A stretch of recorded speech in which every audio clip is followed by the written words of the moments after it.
তোমার আজরাইল আমার সঙ্গে ভালো ব্যবহার করে নাই। ওই জানটা যেদিন বাইর করেছিল কষ্ট দিছে, আসাম দিছে। আবার আল্লাহ ডাক দিয়ে বলে, আজরাইল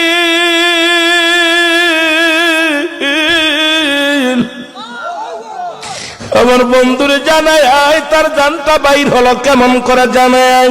আজরাইল কয়, হুজুর বেয়াদবি মাফ করবেন, এই দুনিয়ার মধ্যে সবার জান বাইর করার জন্য আমি জগতের মধ্যে আসি না।